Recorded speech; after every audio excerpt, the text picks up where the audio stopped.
Boa noite. Boa noite, pessoal. Boa noite, prezados. Boa noite. Gente. Boa noite, sejam bem-vindos. Tudo certo, pessoal? Chegando agora, todo mundo? Que bom ver todos vocês aqui. Tá vendo uns rostos novos aqui? Sim, coisa boa. Olá, boa noite, Carolina. Boa noite, Valesca, Alexander, Boa Isaac. Boa noite, pessoal. Boa noite. Boa noite, boa noite. Boa noite, pessoal. Minha foto. E aí, tudo certo com vocês? Tranquilo, só não está melhor porque tem muita apresentação para resolver agora. Os Semana de compromissos iniciação no final de semana são o que machucam, né? Semana de iniciação científica. Quem é acadêmico sabe o quanto que isso é corrido. Então, assim, pessoal, sejam muito bem-vindos. Para quem é novo aqui, sintam-se à vontade. Eu sou a Dayana. Podem me chamar de Day, Dayana, tanto faz, não me importa. Se quiserem dar um outro apelido também, tudo bem. O importante é que eu e o Airan somos os apresentadores das oficinas, mas, como o nome diz, é uma oficina. Então, a ideia é que seja bastante dialógica. É a gente conversar, dialogar e, então, conseguir elaborar alguns conhecimentos. A nossa temática hoje é arquétipos e sombra, uma temática que tem muito estigma, então vai ser bem interessante a gente conversar. Quem já participa do A já sabe, boa parte desses estigmas já sabe as problemáticas que tem. Quem não tá, quem sabe, não saiba ainda, mas faz parte do processo de entrar na psicologia analítica esse conhecimento. O Enem também é outra questão. Para quem vai fazer amanhã, uma boa sorte. Tenta descansar hoje na oficina, dar uma conversada com a gente. Vai ser bem legal. Como que funciona a oficina? A gente vai apresentando tanto prática junto com teoria, certo? Hoje a gente vai ter bastante prática, especificamente com relação à imaginação direcionada. A gente vai aplicar ela, esse conceito dos arquétipos. Olá, Troin. Olá. Isso. Boa noite, querida. Tudo bem? Tudo ótimo. Perfeito. Então, assim, pessoal, quem tiver dúvidas, questões, podem falar tanto no chat quanto aqui levantando a mão e falando. Vocês são livres para isso. Se tiver alguma dúvida, esse é um bom momento para tirar agora, antes da gente começar a projeção dos slides, tá bom? Boa noite, sejam bem-vindos. Então, quem vem pelo podcast do Lutz também, bem-vindo. Fiquem à vontade aqui. Digo para vocês, o ambiente é justamente para a gente trocar. No nosso Drive, vocês podem acessar outras oficinas, materiais, PDFs, slides. Tem o YouTube também, que a gente coloca lá, algumas das oficinas, mas no Drive está tudo certinho lá. Logo, essa oficina aqui também vai para o Drive, daí vocês vão poder ter acesso a ela na íntegra. Tanto que ela é gravada, e daí tá mais uma coisa para vocês saberem, né? Quando vocês entram na reunião, aparece ali a notificação de que ela é gravada. Alguma questão, pessoal? Não. Olha só, hoje estão mais quietinhos do que o normal. Geralmente o pessoal já começa bombardeando de questões, mas tudo certo. Então, olha só, o AI vai começar a projeção da tela agora para a gente começar a conversar, certo? Outra coisa que eu vou informar vocês. Esse é o terceiro de 4 encontros sobre a individuação. A gente está em arquétipos e sombra, e na próxima semana a gente faz o encerramento dessa temática, que está a ordem das oficinas ali. Na próxima semana, a gente vai fazer, finalmente, as ferramentas para a individuação. Quem não viu, pode olhar tudo certinho lá no Drive. Tem desde a introdução à individuação, tem o inconsciente coletivo e o inconsciente pessoal, para quem quer compreender mais esses conceitos, que são bem importantes para a individuação. E os outros conceitos essenciais para a individuação, arquétipos e sombra, no dia de hoje, tá? Pré-ENEM, diante de muitos compromissos de vários aqui. Então, pessoal, vamos começar agora, beleza?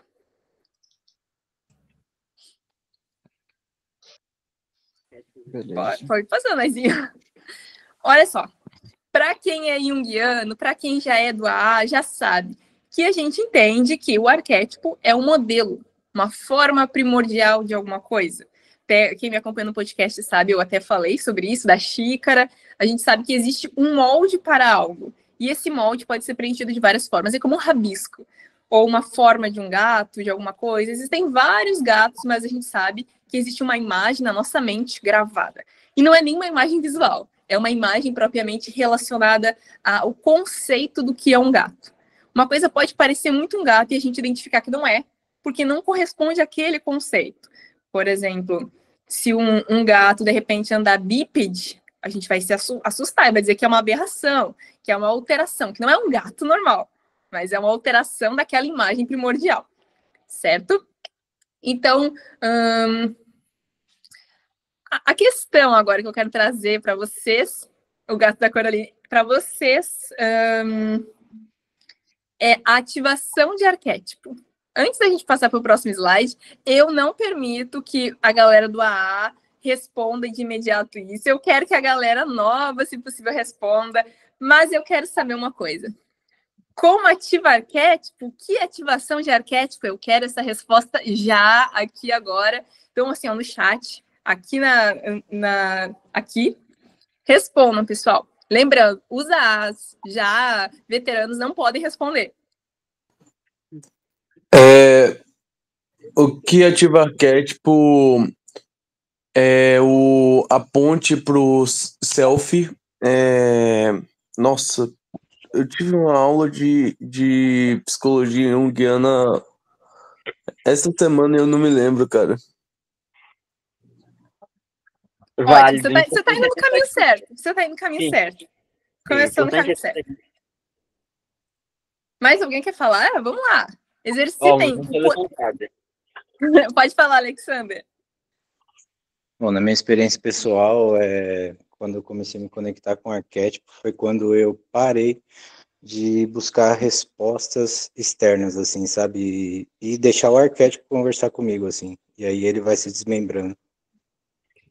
O Alexander tá mais próximo do que do céu. Então, assim, vamos passar para o próximo, já vou trazer a resposta para vocês.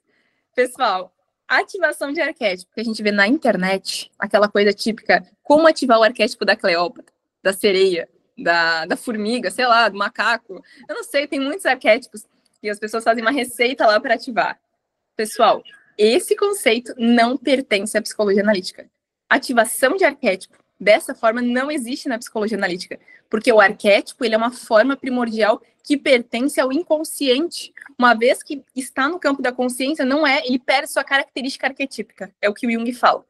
Ele não é uma coisa que o sujeito, que eu e você controlamos, ele controla o sujeito. O arquétipo são as várias formas que compõem a nossa psique. Então, você tem ali o seu ego, sua sombra, que é um arquétipo bem importante, que se manifesta de várias formas que a gente vai conversar hoje, que você vê que o sujeito simplesmente não adere a ele. O que acontece quando uma pessoa fica repetindo uma série de comportamentos até adquirir um suposto arquétipo? O nome disso é sugestão a partir de persona. Persona, papel social, aquela camada mais consciente que a gente possui. Então, ela não é propriamente o arquétipo. Ela é uma manifestação da consciência em que o sujeito adere a determinado papel.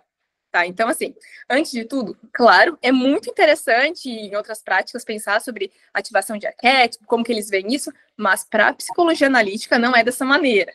Então, vocês não vão ler uma lista, olha, fique olhando 10 vezes por dia essa Cleópatra aqui e se torne essa musa maravilhosa. Então, assim, não vai rolar para a psicologia analítica, pelo contrário, ela entende enquanto um conceito. E a gente vai ver um pouquinho da história do arquétipo, como que ele chegou a ser, de fato, o arquétipo, e não só uma coisa assim que saiu do nada. O Jung dizendo, olha só, isso aqui é um arquétipo. Perfeitamente. Uma revisão histórico-filosófica. Exato. Pode falar, Ivi. Uma pergunta. Boa noite, pessoal. Boa noite, Ivi. Boa noite. Mas tem como um arquétipo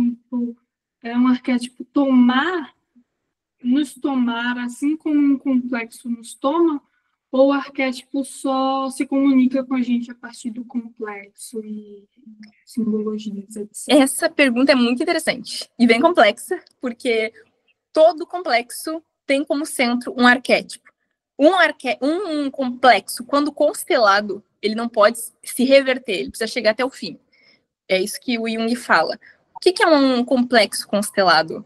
É, por exemplo, quando uma pessoa entra numa crise de ansiedade. Não vai dizer para ela, para de ter essa crise de ansiedade, ela não vai parar. Ela vai sofrer aquele complexo relacionado àquela ansiedade até o fim, até o cabo daquilo. Ou quando uma pessoa do nada tem um surto de raiva e começa, você não vai parar ela. Uma vez que ela entrou naquele surto, que a gente pode chamar no senso comum, você não vai parar ela. Mas, para a psicologia analítica, a gente tem como amenizar e começar a evitar que essas coisas aconteçam. Ou seja, a gente vai antes na prevenção e depois a gente tenta remediar. Mas você não vai cessar aquilo. É como uma crise de ansiedade mesmo, que é um exemplo bem palpável que vocês podem observar. Então, o arquétipo, ele toca a nossa consciência, sim, através do complexo. Porque ele toca a nossa consciência através da experiência aí. Então, a gente pode ser tomado por um complexo, que, de certa forma, é ser tomado por um arquétipo. Já que eu sei que pode ficar confuso para quem está chegando, mas não se preocupem com essa terminologia. Mas o centro de um complexo, os complexos que nós temos, é um símbolo, é uma forma. Complexo materno tem a figura materna como centro e uma série de experiências negativas relacionadas à mãe, por exemplo. Ou a figura... Oi? Não, é que são experiências negativas e positivas. Exatamente. No geral. Então, você quer dar um exemplo de um complexo, de um arquétipo que nos toma? O ego. O ego é um exemplo de arquétipo que nos toma, mas por um motivo muito específico, porque o ego se torna o complexo egóico. Por ser um arquétipo tão importante e central na nossa consciência, aquilo que a gente acredita que é, então a gente é tomado por ele. Por isso que você vê uma pessoa tendo um comportamento muito feio, muito desagradável, e você diz, nossa, que egóica, que egoísta, essa pessoa tem um ego gigante. Isso cai no senso comum e é verdade. De fato, essa pessoa está constelando aquele ego dela. Ela está se unilateralizando. Então, você vai ter uma pessoa, por exemplo, muito arrogante. Vamos supor que o Alexander é extremamente arrogante. Ele chega nos lugares e ele diz assim, não, eu sei o que eu tô falando. A pessoa vai e traz a opinião dele. Não, eu estudei muito mais que você sobre isso. Você não faz ideia do que tá falando. Porque quando eu li tal. Enfim, no ego do Alexander, ele pode entender que ele é um sábio, que ele é intelectual e pode sempre se colocar dessa forma. Não permitindo se colocar na posição oposta daquele que aprende, de aprendiz. E isso torna ele o quê? Extremamente egóico, extremamente tomado pelo próprio ego unilateral. Não é que seja errado saber. O errado é só achar que sabe. Entende? Pode falar, Valesca, por favor. Não sei se vai fazer sentido, mas me veio à mente, tipo, quando a pessoa tem, tipo, um transtorno, por exemplo, um transtorno bipolar. E daí, como que funciona se ela, quando ela tem, tipo, ela tá numa crise, ela estaria dentro de um arquétipo, ou isso não tem a ver, não tem relação? Isso é muito interessante, tá, Valesca? Muito interessante. Vocês trazem umas perguntas cabulosas, porque, assim, arquétipo é forma. Forma. Então, é o que forma o mundo. É como se o mundo fosse um rascunho, tá? Imagina que o nosso mundo é um rascunho, e o rascunho é um arquétipo. E ele vai ser preenchido pelas cores, pelas texturas, que são as nossas experiências. Então, supondo uma pessoa com um transtorno, ela também tem um arquétipo, porque ela tem uma forma relacionada àquele transtorno. Não tem apenas aquilo, mas tem também. Então, de alguma forma, ela está constelando uma forma que pertence ao seu transtorno. Então, pensem sempre no arquétipo como uma forma, uma tendência a, um formato de algo, um conceito primordial.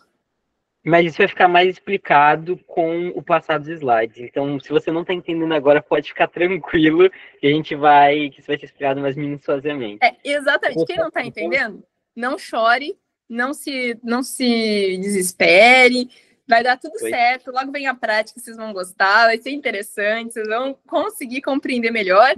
É normal para muitas pessoas que estão começando, às vezes, não entenderem de início, é normal, e muita gente entende já de início, tudo bem. É uma questão muito de familiaridade com esses conceitos. Então, caso você não esteja entendendo, não se preocupe, você vai chegar a entender, tá bom? Pode falar, Kyo. É Kyo, né? Alô, boa noite. Boa noite. Boa noite. Tá ouvindo? É que eu mesmo. Arquétipo, eu também sempre fiquei com dúvida sobre o que é arquétipo. Mas quando eu fui para a etimologia, isso aí me abriu as portas para entender o que é e sobre o que vamos falar. Então, eu vou passar para vocês quando eu fiquei na dúvida. Acho que vai abrir um leque aí na mente. É assim, arquétipo, ele vem do grego, né, que é princípio ou posição superior e marca. Então, é como se ele representasse o primeiro modelo de alguma coisa. Isso aí, para mim, abriu as portas. Eu queria compartilhar com vocês. Maravilhoso, perfeito, Kio. Exatamente isso. Isso também vai ser abordado. Porque o arque é esse princípio. E o tipo é referente à forma. Aí eu acho que fica fácil a gente entender a junção das palavras, né? Que vai ser essa forma primordial de fato. Mas é exatamente isso que a gente vai tratar no próximo slide. Vamos passar, Daizinho? Vamos passar. Kio, extremamente pertinente. E assim, exatamente. Olha, o pessoal ali super grego. Continuem com a etimologia. Eu adoro etimologia. Coloquem todas as etimologias que encontrarem, porque vocês vão ver que a psicologia analítica bebe muito do latim e do grego. Quando vocês forem para a etimologia de um termo junguiano, vocês vão encontrar boa parte da explicação daquilo. Você vai pegar... Etimologia é para tudo. O problema é sempre semântico. Olha aí, o cara existencialista Heidegger aí, entre nós. Ele pegando de Wittgenstein aí, não. O problema é como nós construímos as perguntas, olha. Desculpa. O problema é sempre semântico. Mas, então vamos continuar, pessoal. Exatamente como o Kio, né, estava falando agora, arquétipo vem de arque e tipo, ambos do grego. Arque, eu trouxe aqui duas frases, porque arque foi a primeira discussão filosófica que nós tivemos nos pré-socráticos. O início da filosofia grega foi para descobrir qual é o princípio das coisas, o princípio do mundo. Era a busca desse princípio, a busca dessa substância fundamental. Então é no início da filosofia que vai nascer um dos termos mais importantes da psicologia analítica. Eu coloquei aqui duas frases, mas são frases de exemplo, porque todos os pré-socráticos estavam em busca dessa substância primordial. Então, assim, um elemento importante para saber sobre essa parte dos pré-socráticos, quando vocês tiverem dúvidas sobre o arquétipo, lembrem do princípio da filosofia. Por que nasce a filosofia, o amor à sabedoria? Nasce ali na Antiga Grécia, a gente tem, na verdade, não nasce na Antiga Grécia, mas a gente tem um fomento da filosofia ali, um crescimento dela ali. Na busca de saber o princípio, de onde vêm as coisas, daí os filósofos começam a trazer ideias de elementos, água, terra. Exatamente, tudo o quê? Na intenção de encontrar qual a substância, qual a origem, qual que é a arque de tudo. Então, um arquétipo é o princípio de uma forma inicial. De onde vem, afinal de contas, essas expressões? E uma coisa interessante, já se habituem com as terminologias, beleza? Psicologia analítica busca o fenômeno. Então, é um estudo de fenômenos. O que quer dizer que é um estudo de fenômeno? Quer dizer que a gente está observando coisas que estão aparecendo na nossa vida, a gente está observando o nosso amigo surtando, você do nada entrando em desespero, e você está pensando, caraca, por que isso? Você está buscando arque, você está buscando a origem, a raiz, a forma. E a partir dessa busca, você encontra, então, outras partes de si que muitas vezes sofrem do sintoma. Porque o fenômeno, muitas vezes, nada mais é do que um sintoma, uma expressão de algo, de uma dor. Eu gosto muito de ilustrar aqui a neurose. Na verdade, eu nunca ilustrei isso para vocês. Eu ilustrei isso na minha cabeça, tá? Mas eu gosto muito ainda assim. Então, assim, de pensar que a neurose é como uma espada que te atravessa o peito sem que você sinta. E, de repente, você toca no seu peito e vê sangue nas suas mãos e sente dor. Você não sabe de onde vem, você só vê o sangue. O que é esse sangue? É o sintoma. É quando você vê o seu sintoma neurótico, é quando você vê o seu sofrimento no dia a dia e você não sabe de onde ele vem. Você tem hipóteses, mas você não tem certeza e o sofrimento persiste, ainda que você não queira que ele persista. Isso é neurose. Isso vem de maneira arquetípica de um ego que está estruturado para tentar proteger esse sujeito, tá? Então, continuando. Após os pré-socráticos, o conceito de arquê se expandiu basicamente em Platão, que é o próximo que nós vamos falar. Aqui eu coloquei Excelente. Gente, assim, eu vou te interromper aí para fazer uma grande propaganda agora. Juro que a gente já está chegando na prática, não sofram, não chorem, falem, dialoguem. Mas, assim, pessoal, Platão é muito importante. Platão e Kant são muito importantes para entender o percurso de Jung até chegar ao arquétipo. Não quer dizer que Jung seja kantiano e nem platônico, quer dizer que ele bebeu da fonte de ambos. Tal como Platão bebeu da fonte de seus mestres, também Jung bebeu de várias outras fontes.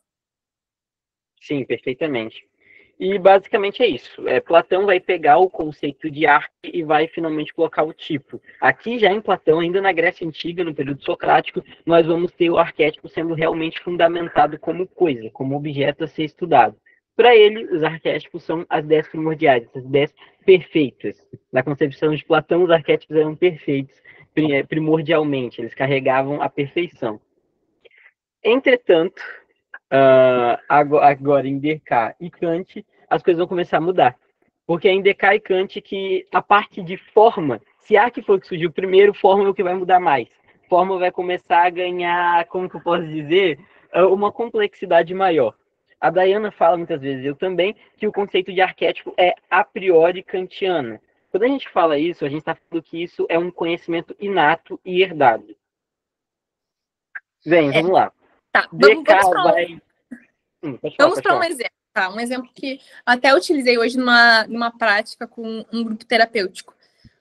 Numa imaginação direcionada, que é o que a gente vai fazer daqui a pouco, surgiu a figura de um espelho para uma determinada moça. Tá?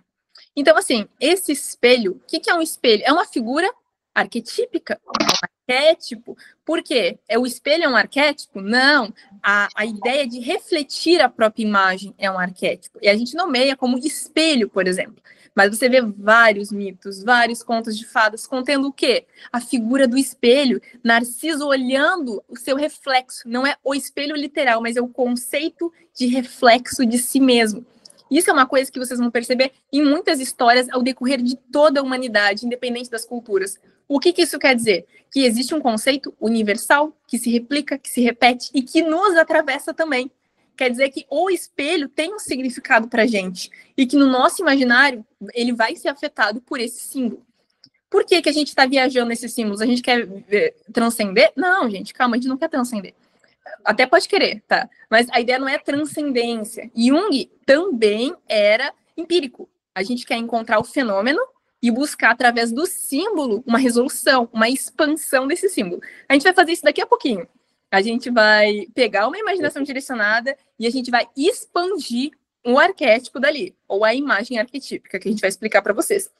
Justamente para enxergar o que é esse arquétipo e ver qual o objetivo de entender o que é um arquétipo. Você vai ficar pensando, nossa, que diacho faz arquétipo na minha vida? Que diferença faz? Já que eu não posso ativar o arquétipo da sereia e da formiga, por que eu quero saber disso?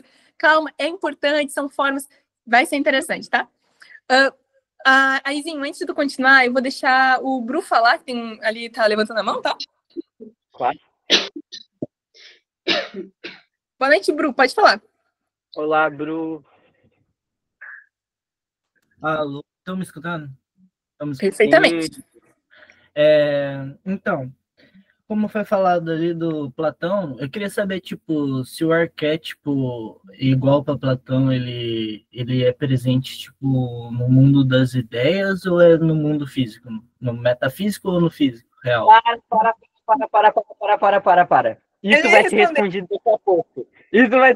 daqui a pouco. Eu já ia responder, desculpa, perdão. Ainda bem que tu me pediu. Obrigada por me salvar. Tá. Mas, Bru, sua pergunta foi maravilhosa e foi completamente sincronizada com os slides, que vai ser respondido agora. Ele já está acessando o campo das ideias, já, tá pulando fila. Pois, gente, eu tô ficando maravilhada já. Por favor, Karina, pode falar. Karina? Oi? Tá dando pra ver? Tá. Perfeito. Você tinha falado tipo, do arquétipo da sereia? Até a última live, eu não sabia o que era, ainda não sei, para falar a verdade. Você falou do espelho, que seria um símbolo e que existe um arquétipo por trás. Então, vamos supor, sei lá, a sereia também não seria um símbolo que ativa algo? Essa parte do ativar fica meio estranho, né? Enfim. Tá, eu entendi a tua pergunta. Eu vou começar a responder ela, e se não for bem o que eu entendi, entenda que é um mal entendido universal, e daí você reformula, tá bom? Ainda bem que a linguagem nos dá essa oportunidade de ficar reformulando eternamente as coisas. Mas, assim, a tua pergunta é muito pertinente, Karina, e pensa o seguinte, a ânima é uma boa referência. A sereia é um símbolo, só que ela não é simplesmente um símbolo universal, ela representa algo mais. Ela representa um feminino traiçoeiro, um feminino que encanta e que é traiçoeiro. O que é isso na psicologia analítica? A Ivy falou perfeitamente. Ânima é o arquétipo da ânima, o arquétipo do feminino. E esse feminino, ele não é a mulher, mas é o feminino enquanto conceito arquetípico, tá? Então, enquanto um conceito de movimento, enquanto essa forma. O que quer dizer quando uma pessoa tenta ativar um arquétipo de sereia? Ela está se induzindo a acreditar, se induzindo a assimilar algo a si. Só que Jung fala o seguinte, arquétipos não podem ser ativados por vias conscientes. Eu não posso ficar forçando, olhando uma imagem e acreditando que aquilo vai entrar na minha cabeça. Vai entrar na minha consciência. Eu posso, por exemplo, começar a acreditar que eu sou o Kafka, ou posso acreditar que eu sou, sei lá, uma parede. Eu posso tentar acreditar nisso, e eu posso, de fato, chegar ao ponto de acreditar que eu sou isso. Só que isso não vai me dar um benefício efetivo para autoconhecimento. Isso pode, na verdade, me distanciar desse autoconhecimento. Porque a nossa ideia não é simplesmente assimilar um monte de símbolos à nossa consciência. O nosso objetivo é o processo de individuação. É integrar aquilo que pertence ao inconsciente e que gera sombra e projeção.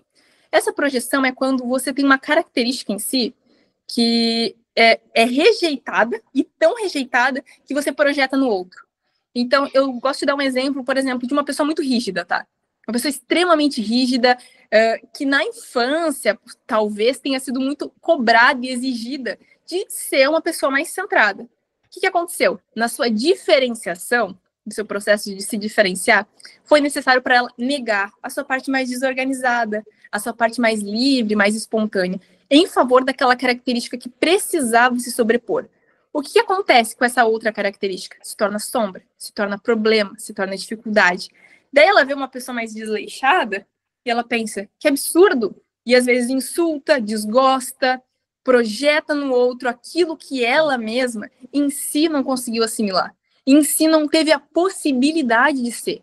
Então, muitas das nossas projeções são a falta de possibilidade de ser pela necessidade que a gente enfrentou de se diferenciar enquanto sujeitos. Então, por exemplo, uma pessoa muito espontânea teve a necessidade de se diferenciar para a espontaneidade e reprimiu o seu outro lado, um lado mais centrado, um lado mais diretivo, mais objetivo, muitas vezes. Isso prejudica a partir do ponto que se torna unilateral. Então, quando a gente pensa em ativação de arquétipo, você começa a pensar que benefício isso traz para esse sujeito. Isso vai ajudar ele a olhar para essas sombras ou isso vai distraí-lo ainda mais naquilo que ele deseja enquanto ego? Porque a nossa ideia da individuação não é nos distrairmos nisso que somos ou que achamos ser, mas é encontrar aquilo que é o não eu, aquilo que achamos não ser e que gera muito problema nas nossas relações diárias, na nossa vida diária. Então é por isso que a gente faz bastante piada com essa ativação de arquétipo da sereia. Eu faço muita piada, eu admito, gente. Não, espero que ninguém fique chateado comigo, tá? Mas, assim, é justamente porque se tem essa ideia coletiva de que a gente vai curar as nossas ansiedades, os nossos problemas, se a gente pegar uma figura que representa tudo que a gente não é. Mas não é esse o caminho. Esse acaba sendo uma tentativa que... Seria tipo uma ilusão que a gente está criando pra gente mesmo. Exatamente, querida, exatamente. Sim. Desculpa falar muito, eu não consigo não falar muito. Eu queria só dar uma adição lá, logo no início do que você estava falando, Dazinha.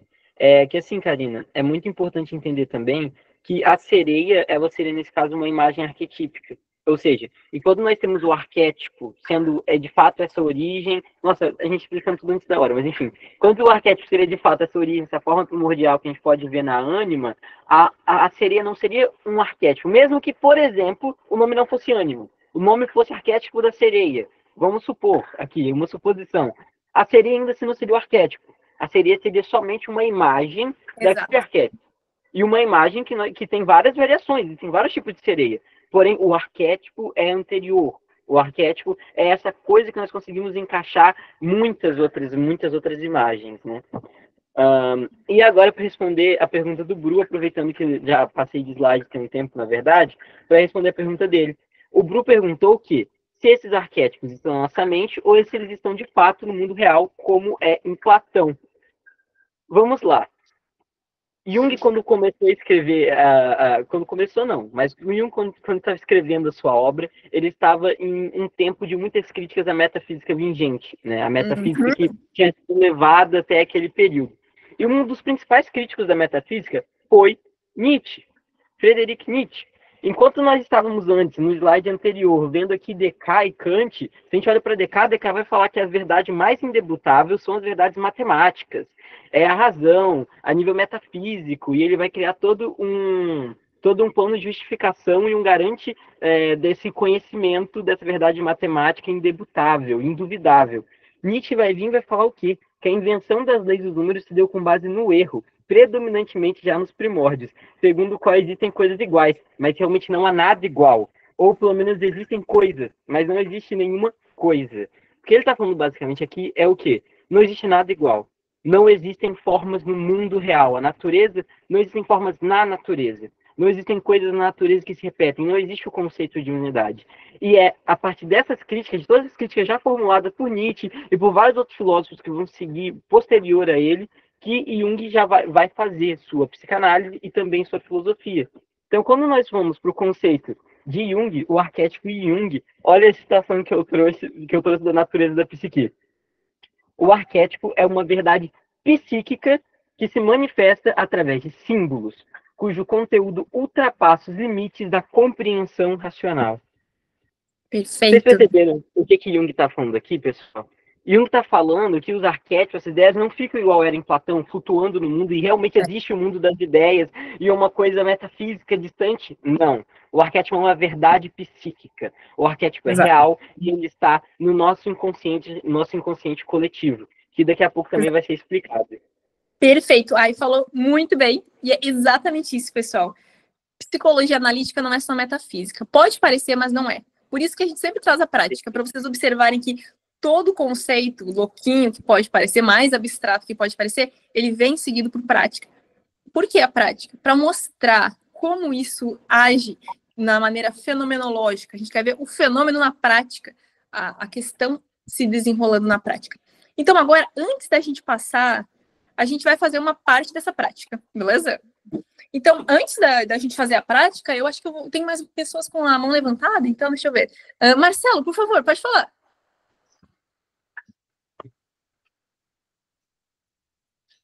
Positivo, levantei. Tudo bem? Estão ouvindo? Perfeitamente, prezado. Boa noite, tudo bem? Eu te conheci através do Lutz, né? Lutz? Isso. É. E aí comecei a seguir, eu moro perto, estou em Tramandaí. Descobri há poucos meses, olhando e estudando muito, que eu tenho AHSD, né? Mas a minha pergunta para vocês é: qual a relação, que a gente sabe que existe, mas eu ainda estou me aprofundando no tema, dos signos do zodíaco e dos arquétipos? É isso. Legal, legal. Logo que você falou, eu pensei nos Cavaleiros do Zodíaco, um negócio que eu gosto muito, que é muito bom. Quem é da década de 80 e 90, que não é o meu caso, mas eu assisti mesmo assim. Também não é o meu caso, mas eu assisti mesmo assim. Mas geralmente a galera de 80 e 90 assistiu isso aí, com certeza, porque passava na TV Manchete. Tá. Mas assim, o que acontece? Eu não tô aqui para dizer agora sobre veracidade de linhas, nem de religião, nem de simbolismo. A gente não se coloca nessa posição pelo nosso papel, naturalmente explicativo, também um papel terapêutico, um papel que não cabe dizer o que é verdade e o que não é. Justamente é isso que o Jung fala. Ao terapeuta, a essa posição de investigador da psique, não cabe ficar colocando, por exemplo, dentro de um fenômeno, isso existe, isso não existe. Não. O fenômeno se apresenta. Cabe a nós entendermos o que é esse fenômeno e de onde ele vem. Quando a gente pensa em signos do zodíaco, é um fenômeno. um fenômeno que surgiu lá anterior à Grécia Antiga, em que os sujeitos buscavam uma forma de compreender a si através dos símbolos da natureza. Então, através desses símbolos, eles tentavam buscar associações e através das constelações, eles também buscavam relações. O que acontece? Esses símbolos, eles trazem a ideia de algo. Eles trazem um arquétipo. Tudo traz um arquétipo. Agora, os arquétipos, eles existem. É possível, por exemplo, qualquer linha, na verdade, tudo, qualquer linha filosófica, teórica, religiosa, tem arquétipos, porque tem formas primordiais que refletem alguma coisa do ser humano. Alguma angústia, alguma busca, alguma coisa tem ali. Tudo é arquetípico, porque tudo nasce de alguma coisa primordial. Então, existe essa ideia de Jung, inclusive o Jung foi acusado de ser um místico, certa feita, e ele negou, ele disse que não era um místico, ele disse que ele era um investigador dos fenômenos. E ele disse ainda, ele foi muito atrevido, gente, eu adoro aqueles escritos atrevidos dele, eu rio muito quando leio, e ele respondendo lá, o pessoal, eu queria ver se vocês aplicam alguma técnica dos meus pacientes, já que vocês estão me criticando tanto, não sei o quê. Enfim, é bem divertido, sabe? Eu recomendo que vocês leiam para vocês verem. Tem a carta dele pro... Qual é o nome daquele existencialista primordial mesmo, Ai? O Schelling?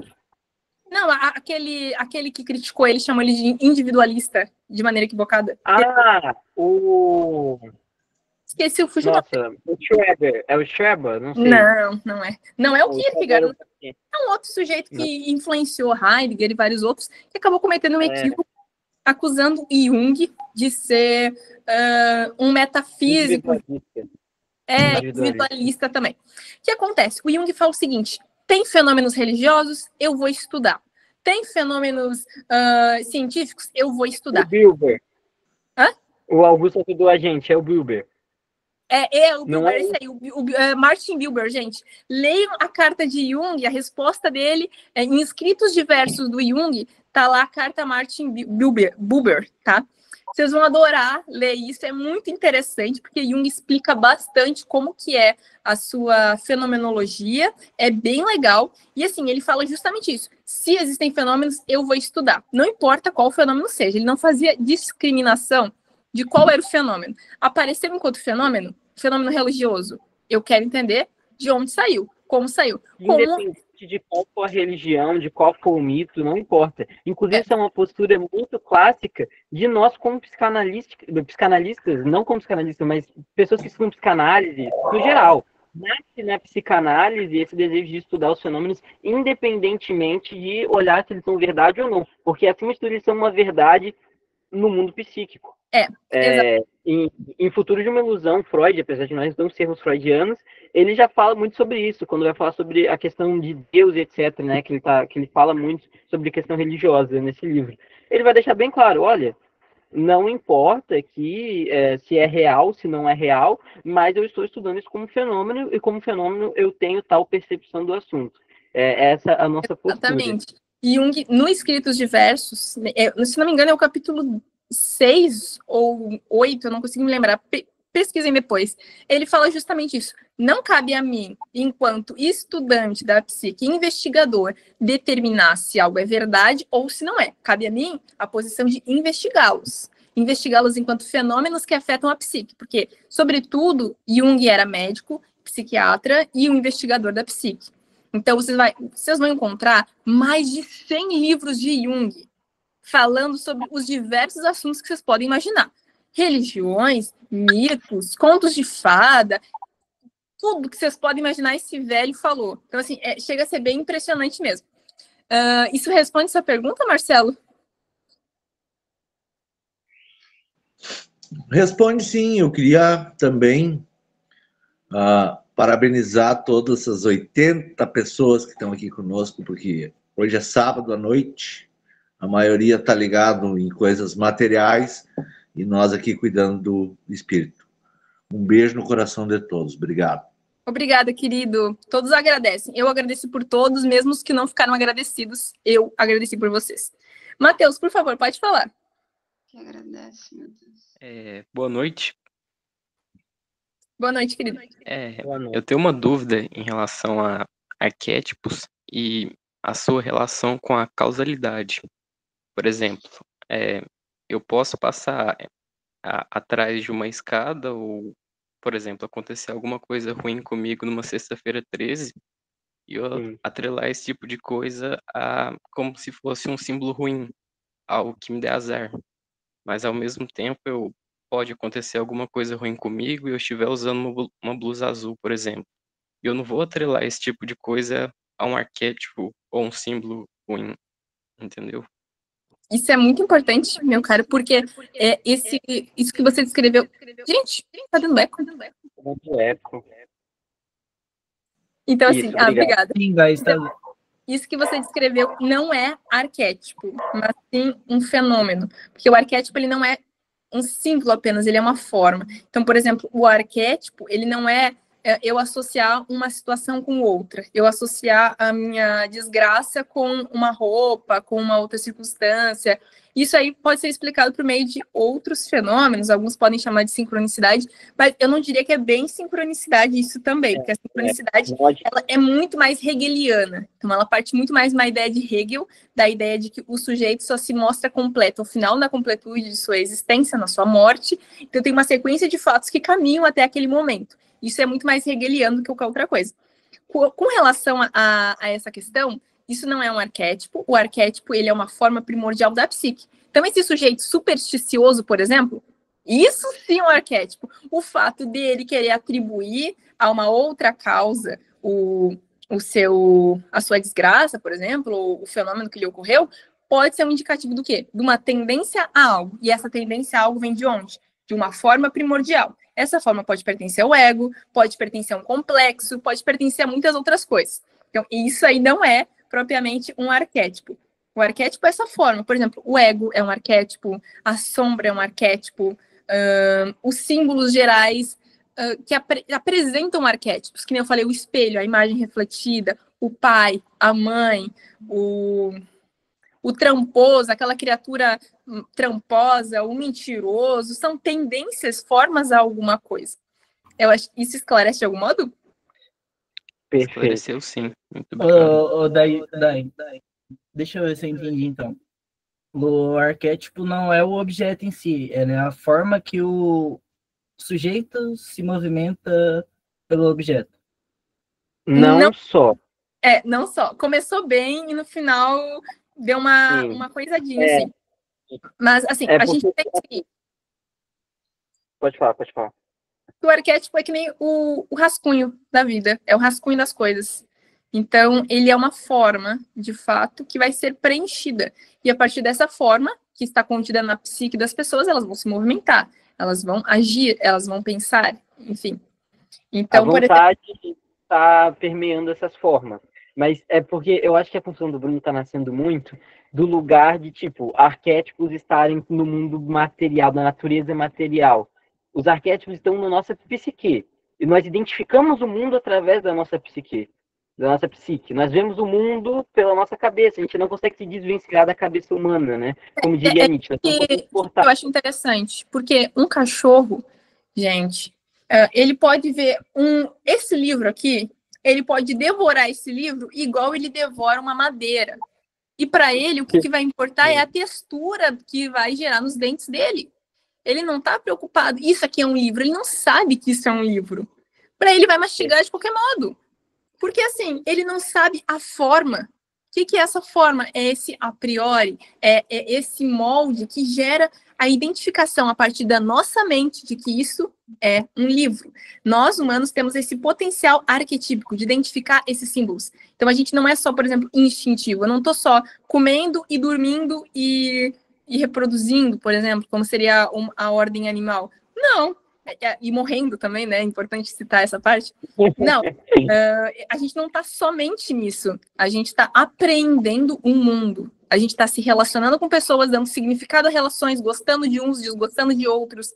Não é mais mera reprodução. Não é mais mera morte, não é mais mera sobrevivência. Tanto que tem comportamentos humanos que beiram a contrariedade à sobrevivência, como a própria pulsão de morte. Sujeitos que se submetem ao oposto do que seria o ato de sobreviver, justamente por esses movimentos que pertencem à psique.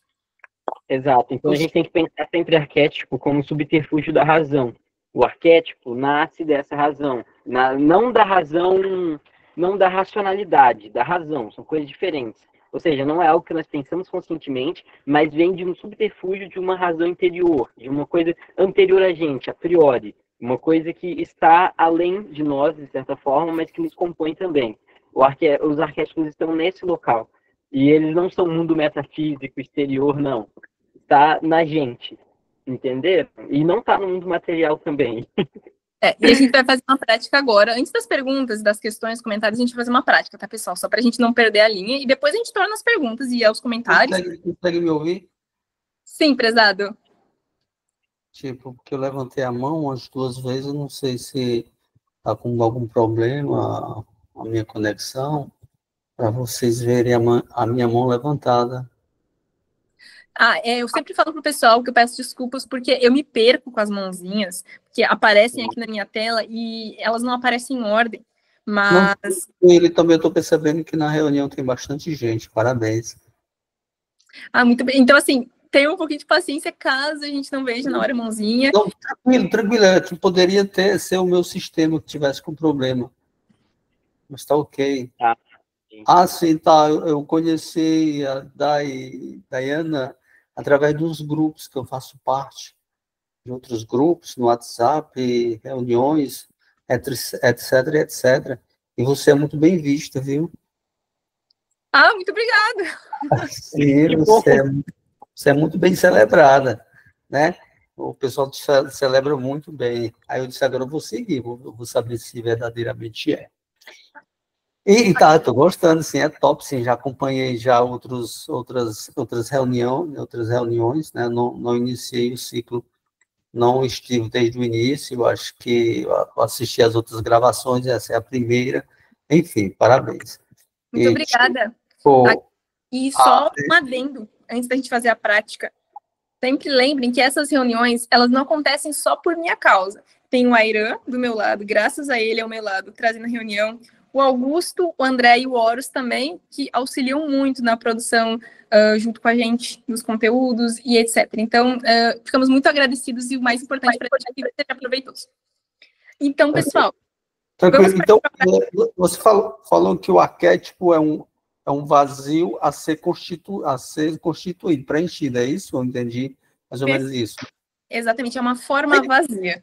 De forma vazia. Então, quem vem primeiro, o arquétipo ou o ego? O ego é um arquétipo. O ego é arquétipo. Sincronicidade. Gente, o ego é um arquétipo, é uma das formas. Como que se constitui esse arquétipo? Então, o arquétipo ele é constituído a partir de uma forma, uma tendência geral do ser humano, um fenômeno do ser humano a aprender as coisas. O ser humano tem uma tendência a quê? A pensar, a refletir, a julgar, a ter um senso de eu. Este é o ego, essa centralidade do que eu julgo ser, tudo bem? Então, o arquétipo do ego se torna um complexo egóico, que é preenchido através de experiência, tá? O arquétipo ele não é uma simplificação, ele é a base para a apreensão. É uma forma, pessoal. É bem que eu falei para vocês. Eu sei que esse tema é complexo, quando a gente trouxe a temática do arquétipo, que era inevitável, era impossível que isso não fosse gerar muita dúvida, porque é um tema que é muito mal conhecido ainda. E é um tema realmente, de qualquer forma, mesmo se não tivesse essa carga aí que o pessoal geralmente associa coisas não tão legais, é um termo relativamente complexo, né? Por isso que a gente fez essa explicação um pouco mais histórica e filosófica para poder chegar na concepção que nós temos hoje em dia de arquétipo, né? Tá. E, pessoal, eu só vou adiantar aqui agora, porque o nosso tempo está correndo para a gente poder fazer a prática, e só respondendo 2 questões aqui. É possível que cada pessoa na individualidade de sua psique tenha arquétipos próprios? Pessoal, individualidade e experiência é o que preenche o arquétipo. Então, assim, o arquétipo não te torna menos autêntico, pelo contrário, são formas. Você, como um sujeito neurótico, vai ter um senso de eu.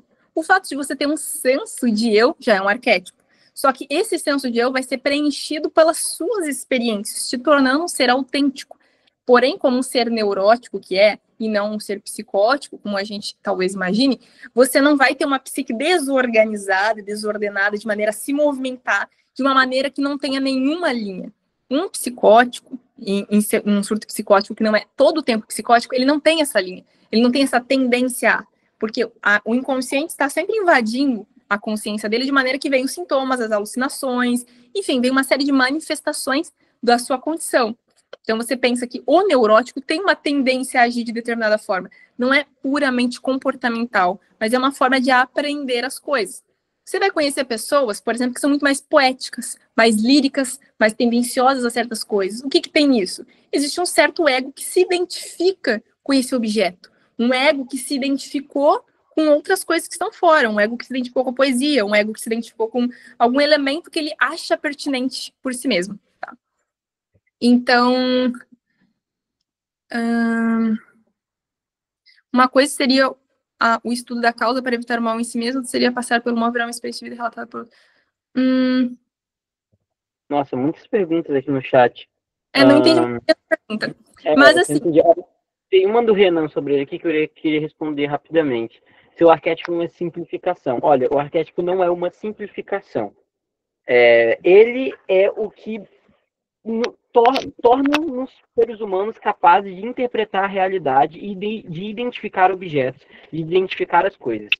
A concepção de arquétipos, ou seja, nossa capacidade de ver formas, de identificar as formas, é o que faz com que nós conseguimos interpretar a realidade de forma mais coerente e construção de linguagem e por aí em diante. Tudo isso existe porque nós conseguimos identificar arquétipos, nós conseguimos ver essas formas. E essas formas não são simplificações, não é simplesmente uma imagem arquetípica, uma experiência, um fenômeno simplificado. Na verdade, o arquétipo é o essencial, o principal, o que consegue ligar todas essas experiências que são parecidas de certa forma. Nós conseguimos saber vários livros diferentes. Eu tenho vários livros aqui, olha. Aizinho, espera aí, não se empolga. Não, mas é porque isso é muito essencial. Se não conseguir passar esse paradigma, esse ponto base da concepção do arquétipo como essencial para o funcionamento da psique, entender o que vem depois. E só corrigindo uma coisa, Tarsis, que nem a gente passou na história do arquétipo, o arquétipo junguiano ele não é platônico. Ele bebe da ideologia platônica, mas como a gente viu, ele passa por Nietzsche, por Kant, por Descartes. Então ele passa por outras, trazendo a ideia mais aproximada do empirismo, da observação dos fenômenos que existem na humanidade. Então, essa desorganização platônica, que é muito interessante, esse mundo das ideias, ele cai em Jung, porque Jung traz o quê? Ele traz uma ideia do arquétipo como fenômeno observável através das experiências. Tá? Então, não se torna mais apenas isso. Mas, pessoal, assim, até cortei o ar, porque vamos para a prática, então, galera? Sim, é melhor. Depois a gente pode tornar as perguntas, mas, por enquanto, vamos para a prática, porque senão a gente acaba ficando eternamente aqui nas perguntas e tudo bem, não tem problema, mas a gente já torna elas. Então, pessoal, a nossa prática hoje, ela é bem interessante. Ela é uma prática que muitos olham com uma certa desconfiança. Então, eu vou explicar o porquê que alguns olham com desconfiança para essa prática. É o seguinte, porque muita gente tem medo do imaginário. Muitas pessoas acreditam que, ao imaginar, estão próximas a alguma coisa assombrosa. Mas não. O que a gente está fazendo? Criando. É como criar uma história, como visualizar. A gente entende que a psique é constituída por símbolos, e é por isso que as nossas práticas beiram os símbolos. A gente busca esses símbolos. Não se preocupem, que a primeira parte vai ser buscar o símbolo, e na segunda parte vai ser ampliar esse símbolo, certo? Então, vamos lá, pessoal. Olha só. Primeira coisa que eu vou precisar que vocês façam. Agora a gente vai dar uma relaxada. Tá todo mundo muito feliz, tá todo mundo muito animado, muito querendo trazer ideias, perguntas, hipóteses, isso é ótimo. Mas agora a gente vai relaxar um pouco. Então, sentem de maneira confortável. Primeiramente, reclinem as costas aí, se possível. Estejam confortáveis de qualquer modo. Que agora a gente vai simplesmente relaxar. Então, agora vocês vão fechar os olhos, vão fazer uma respiração comigo para a gente se preparar para essa atividade. O nome é imaginação direcionada, depois seguida pela ampliação do símbolo, que vai ser bem legal também, certo? Então,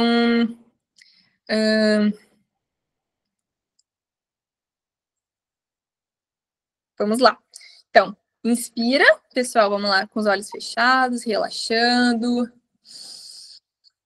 Inspira e expira. Inspira, segura todo o ar, puxa todo o ar e expira.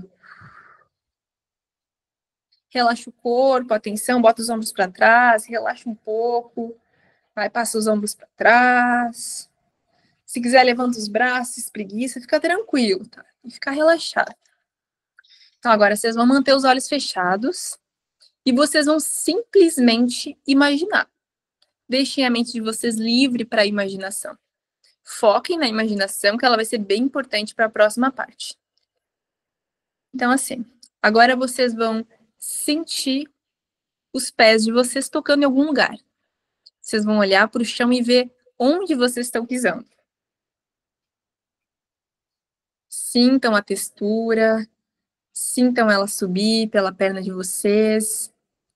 Se ambientem, olhem ao redor, onde é que vocês estão, o que está acontecendo. Então agora vocês vão levar a mão até o chão e tocar nesse chão. Toquem nele, sintam a textura também.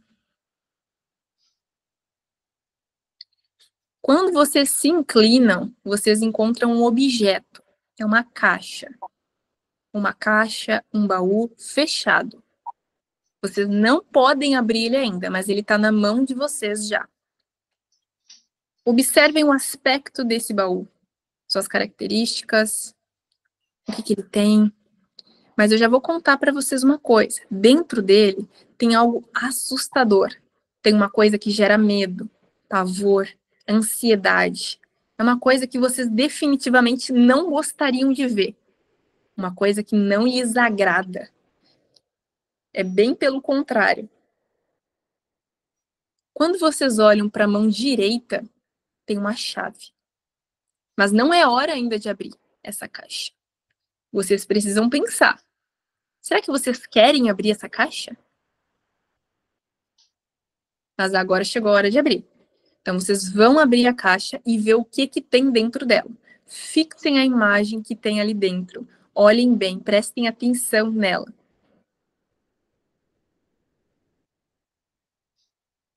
Observem com atenção. Fixem a imagem. Sintam essa imagem, os sentimentos que vêm. E agora vocês podem escutar uma voz falando algo sobre esse objeto. O que essa voz diz sobre o objeto?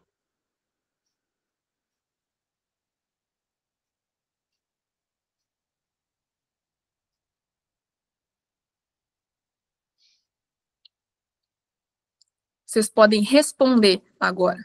Respondam, falem ativamente alguma coisa de volta.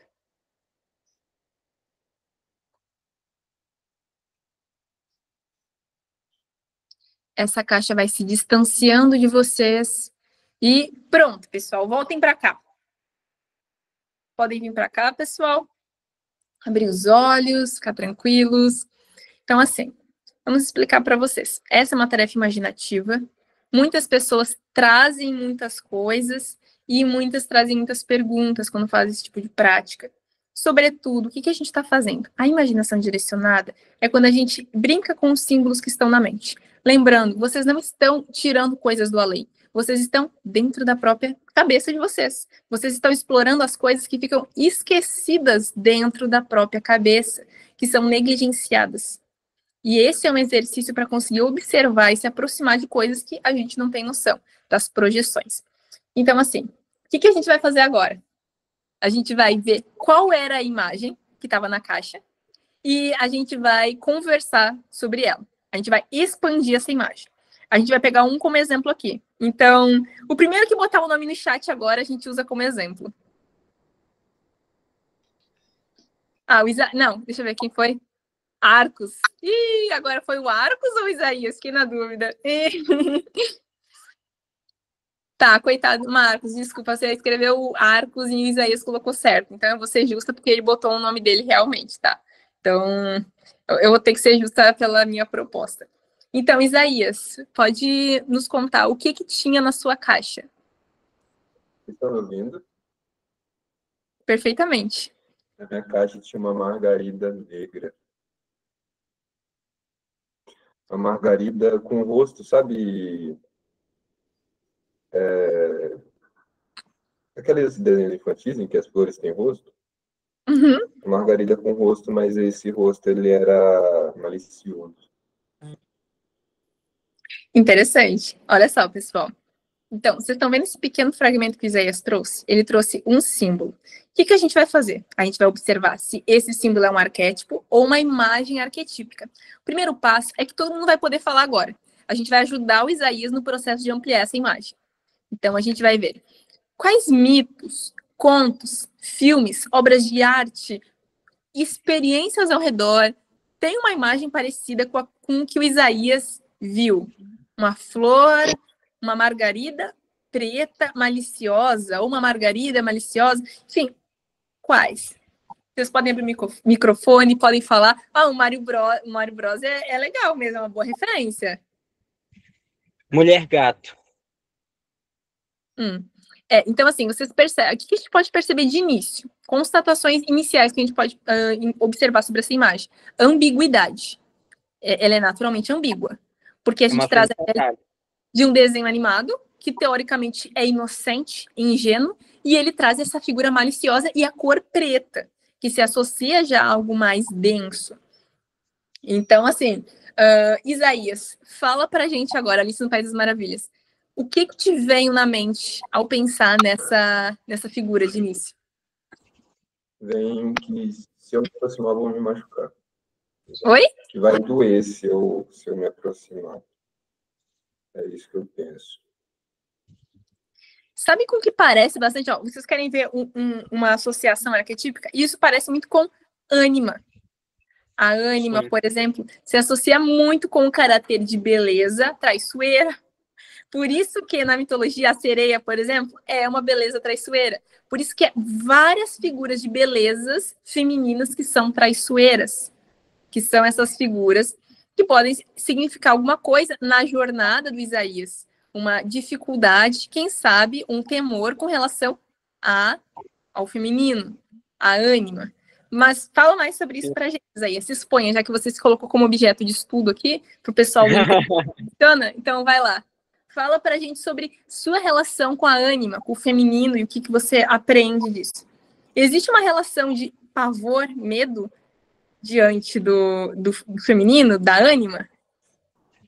É uma relação ambígua, como você falou, é de medo e admiração, né? E atração.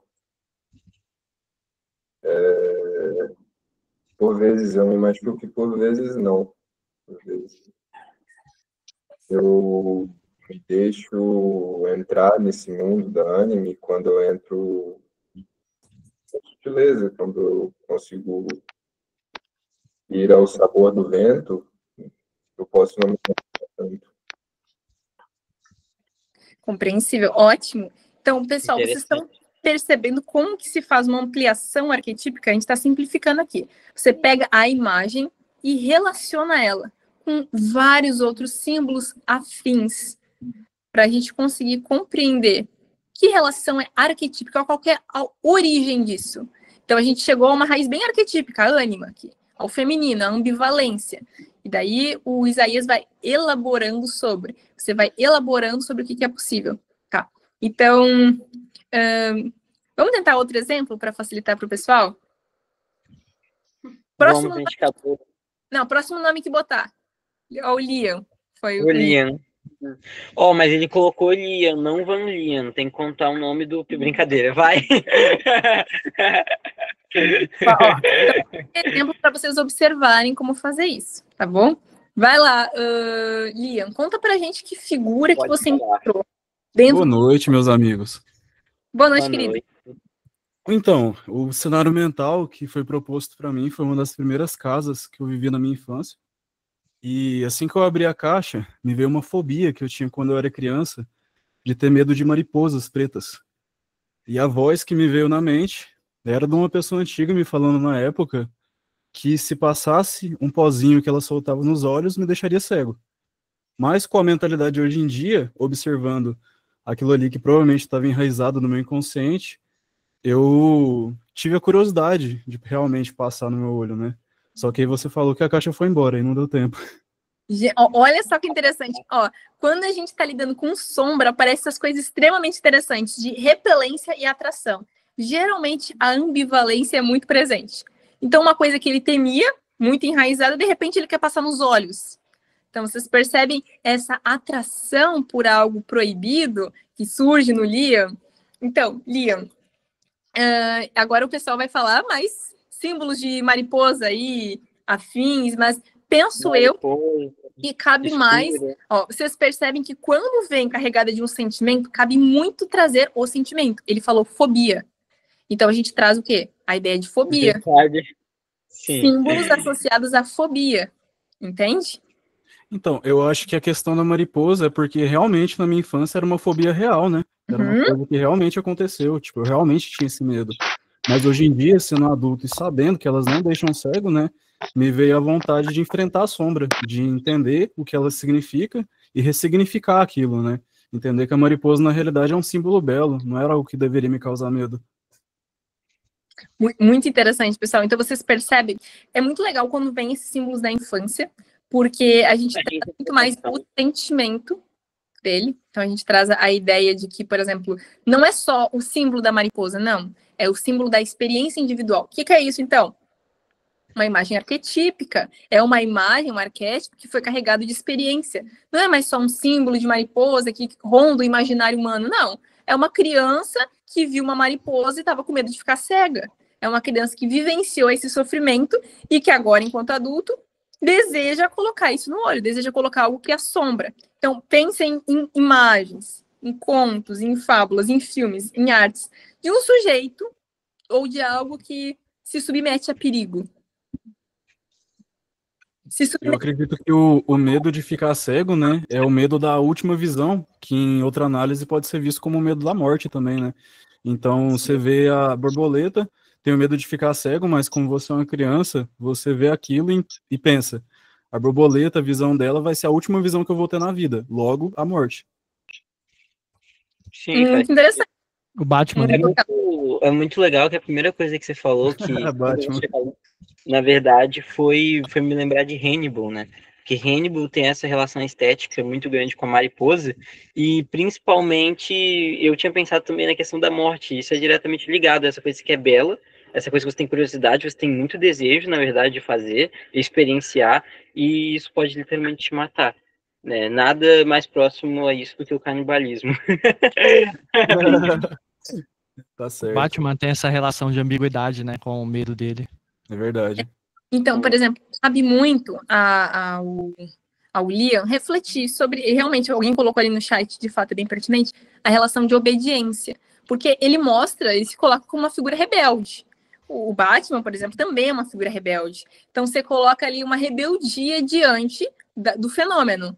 Então, ele pegou a fobia e jogou para vontade de rebeldia. E daí a gente tem que pensar, esse sujeito, em sua consciência, ele se mostra rebelde ou ele carrega o sentimento, o desejo de ser rebelde e não consegue? Então, cabe somente ao Liam responder isso pra gente, porque a gente não sabe, né? Cabe a ele nos dizer se há um desejo por rebeldia que não é concretizado ou se ele se vê naturalmente nessa posição. Então, eu acredito, primeiro, gente, é Lion, tá? Tipo, Lion. Lion. Então, gente, eu acredito que se deva também à última leitura que eu fiz de um livro que chama Arquétipos da Sombra. E nisso me veio, desde que eu li esse livro, a vontade, né, de explorar o meu inconsciente e enfrentar as coisas que estavam ali. Não por rebeldia, mas por gostar, não por gostar também, mas por flertar com a ideia de me autoconhecer profundamente, né? E o que era medo ser ressignificado para novas coisas, porque não é legal viver com medo, né? Uhum. Interessante. Então, assim, ó, isso é muito legal, porque a partir do momento que vocês aprendem a utilizar a imaginação direcionada, vocês não são só conduzidos por um monte de imagens que podem deixar curiosos ou deixar com medo. Não, vocês chegam para compreendê-la, ressignificar uma fobia, compreender um movimento, compreender uma nova forma de agir, enfim. Vocês conseguiram compreender o objetivo dessa atividade, dessa prática? Muito top, viu? Legal. Vocês querem fazer mais uma para a gente observar de exemplo ainda? Vamos. Vamos lá, Carolina. O pessoal já tá mandando nome. Não, eles são mais certos. Foi a Carolina ou a Fernanda? Puxa, agora não sei mais. E aí, foi a Fernanda? Deixa eu ver. Foi eu ou a Fernanda? Tá, vai lá, Fernanda, então. Olá, estão me ouvindo? Boa noite, querida. Tudo certo, estamos te ouvindo. Boa noite. Então, o que eu consegui visualizar nessa prática foi um pentagrama. Envolvido num círculo como se fosse uma medalha, mas não tinha corrente. E no fundo do baú, era um baú marrom, e dentro tudo escuro, obviamente, e somente esse pentagrama. Foi o que eu consegui visualizar. Prata. Extremamente arquetípico, isso é muito legal, porque esses símbolos, até o próprio pentagrama, ele foi produzido em várias culturas diferentes, símbolos muito parecidos com ele. Então, assim, ele já está bastante enraizado no nosso imaginário como um símbolo espiritual, um símbolo relacionado a práticas místicas. E assim, eu queria saber, Fernanda, se tu tem proximidade com isso ou se simplesmente surgiu sem que tu sequer tenha proximidade com esse tipo de proteína, o que é isso? De prática? Ato falho, desculpa. Não tenho aproximação com esse símbolo. Foi até surpresa para mim visualizar isso. Interessante, muito interessante. É melhor ainda quando surge esse tipo de símbolo surpreendente, porque a gente sabe que está lidando com algum símbolo reprimido. Então, por exemplo, agora eu vou dar a oportunidade do pessoal te dar opções. Em pentagrama, vocês vão trazer um monte de mitos, contos, séries, novelas, artes, mas assim, a gente tem um lado espiritual e esse pentagrama no imaginário coletivo, ele é associado até a algo negativo. Isso na cultura. Não quer dizer que seja, mas ele é associado a algo que carrega muito mistério, às vezes muitas coisas perigosas. A gente vê nas séries, nos filmes, os mocinhos lutando contra alguma coisa, lá aquele pentagrama, chegando no sacrifício humano, ele chega na última hora e salva todo mundo, e o vilão estava lá no meio do pentagrama. Então, assim, isso é muito comum da gente ver no imaginário de séries na própria atualidade. E daí eu me questiono com relação a uma resistência possível ao místico, aquilo que não é conhecido, aquilo que tu não pode constatar. Que tipo de Fernanda tu é em consciência? É uma Fernanda que busca mais fatos e talvez não consiga se dar conscientemente à exploração de um símbolo mais abstrato? Enfim, mas antes disso, pessoal, por favor, podem falar aí as opções para Fernanda, vamos expandir. Tem uma coisa, rapidinho, gente. Eu não conseguia me visualizar como mulher. Em todo o tempo, eu era um homem. Eu não sei se isso é importante para que consigam isso é aí. muito importante, é muito interessante. E, inclusive, faz muito sentido com a visualização do pentagrama como algo inesperado, né? Faz muito sentido, porque quando você consegue se ver somente como um homem, muitas vezes pode significar a visualização de si mesmo como o ânimos, né? Como algo mais próximo do que seria masculino, daquilo que é muito mais objetivo, tende a ser muito mais rígido.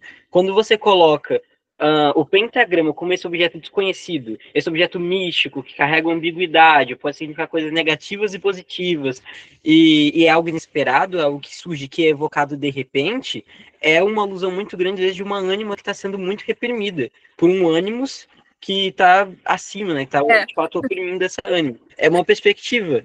Nossa, fiquei super curiosa agora, me ajudem. Tá, então, Fernanda, vamos ajude a gente então a compreender. Isso dá muito a entender o que o Ai está falando. Uma tendência a um senso mais masculino. E não estou falando de homem, masculino no sentido de mais objetividade, mais busca por racionalidade, mais busca por sistemas, mais buscas por lógica. Enquanto esse inconsciente, essa caixinha reprimida, é essa sensibilidade desconhecida da ânima, do feminino sensível, enfim. Então, a gente queria saber se isso faz sentido com a tua pessoa. Como que funciona a tua pessoa, a relação entre essa sensibilidade mais desconhecida, mística, e essa parte mais objetiva e rígida? Eu tendo a ser, sim, mas não, bem rígida. Realmente, eu sou bem rígida, até por conta da minha história mesmo. Então, na verdade, eu não tive escolha. Eu sou uma pessoa, eu sei que sou uma pessoa sensível, eu tenho essa sensibilidade que aflora muito, através de coisas que eu escrevo, através das coisas que eu gosto, dos meus hobbies, mas em como eu atuo no trabalho e às vezes com amigos, é dessa forma bem mais rígida. Então acaba se sobressaindo, porque esse foi o meu papel principal, foi o meu protagonismo. Perfeito. E a tua consciência disso, tu saber, conseguir identificar, é muito bom e denota já uma alta consciência tua. Então, isso é muito legal. E, Fernanda, dá para perceber uma postura mais séria tua. Então, assim, quem sabe um monitoramento maior. Sim. E aqui, eu gostaria de citar a Nietzsche aqui, que você falou uma coisa que, assim, eu achei muito interessante, foi quando você disse que eu não tinha opção. E isso é muito real. Isso é muito real. Nietzsche tem um aforismo que ele fala que a gota mais amarga para o homem que pensa, para o homem pensante, é aquela de que ele não teve opção de ser outra coisa além do que ele é. Ou seja, você simplesmente é o que você poderia ser e não havia outra opção. Era isso que você podia ter sido e é isso que você é agora. Isso é muito real, é uma gota muito amarga às vezes, mas é exatamente isso. Então, ver esse nível de autoconsciência é realmente muito interessante, tá? Num caminho muito bom para a individuação. Então, agora eu vou te contar. O Gai falou a parte ruim, eu vou te falar a parte boa, tá? De fato, a gente se vê nessa posição de eu só podia ser isso, porque as circunstâncias também externas exigiram isso da gente, Fernanda. Mas a individuação faz o quê? Que você consiga olhar para essa caixinha, para essa sensibilidade, ver que ela existe em você e que você tem potência também para ser aquilo, que há isso em você de algum modo. E a individuação é essa busca por esses fragmentos. Por exemplo, eu particularmente, assim como pessoa pensante, admiro muito pessoas com o teu tipo de postura. Porque é o que me falta, por exemplo. Eu vejo que falta isso em mim, eu observo pessoas como tu, eu acho muito apreciável.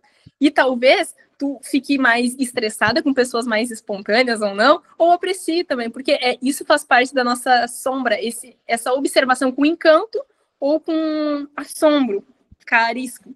Então, pessoal, para vocês observarem primeiro a coragem da Fernanda em trazer esse elemento, em ter essa característica que não é negativa, a rigidez, essa parte mais linear, ela é importante. E mais importante que isso é o equilíbrio. É ela agora conseguir olhar para esse outro lado. E é esse o processo de individuação, conseguir olhar para esse outro pedacinho que a gente não pôde ser, que a gente até gostaria de ser, e a gente olha e pensa, gostaria de ter essa característica, mas não tenho. Não, exatamente. Eu vejo esse pentagrama mais como uma intenção de RPG, né? Não sei se vocês já viram contos medievais que eles selam algum tipo de monstro ou algum tipo de personalidade ou algum tipo de coisa dentro de um selo. Nesse selo colocam arquétipos como esse pentagrama. Eu achei interessante ela falar sobre isso porque ela, dentro dela mesma, observando um selo de algo que ela criou para poder sustentar a personalidade que ela tinha que ser. Talvez seja uma quebra desse selo. Eu fiquei pensando nisso. E é muito interessante. E, Fernanda, quero te dizer que esses processos imaginários, eles são só o início, tá? Então, você começa e você observa. A partir do símbolo, a gente vai entendendo e expandindo a percepção sobre a gente. Então, você encontrou agora uma sensibilidade que está ali, escondida, desconhecida, talvez não explorada, a princípio, com as outras pessoas ou no dia a dia. Pode ser explorada, sabe? Me lembra bastante o arquétipo do pensador extrovertido, para ser bem sincera, né, Ai? Então, pode ser explorada com outros hobbies, com coisas mais tuas, sabe? Coisas mais sensíveis tuas, mas aos pouquinhos, cada fragmento de sensibilidade que tu coloca, que tu se permite também essa potência, é algo muito bom, é algo muito bonito e muito corajoso da tua parte. Tu mesmo tá nessa oficina que já é um ato de muita coragem para ti, se expondo com a câmera aberta. Então, assim, eu fico muito feliz por te ter aqui, a gente fica muito feliz pela tua fala, e eu espero muito que tu venha mais vezes, esteja com a gente para, enfim, relatar para a gente, nos ensinar coisas também, porque, olha, tem muita gente aqui que precisa justamente daquilo que você tem muito bem. Perfeito. A tua fala, eu te conheci lá no Lutz, né? Então, eu fiquei muito encantada. Eu gosto muito do podcast dele, e esse eu até citei lá que para mim foi o melhor. porque todas as coisas que foram faladas ali, e essa forma de conhecimento, e essa junção de muitos conhecimentos, isso para mim foi fantástico, porque eu gosto de muitas coisas, eu gosto de neurociência, de psicologia, de filosofia, e eu gosto de conhecer a mente, de como funciona, de como isso reflete o nosso comportamento. Eu tenho muito interesse nessas coisas, então eu consumo muito isso.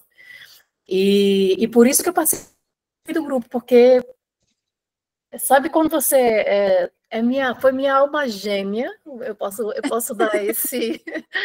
Eu encontrei como se eu tivesse encontrado algo assim, cara, isso aqui é para mim, sabe? Eu fiquei, de fato, acho que eu já assisti umas 4 vezes já, então tá aqui, eu posso dizer, sim, que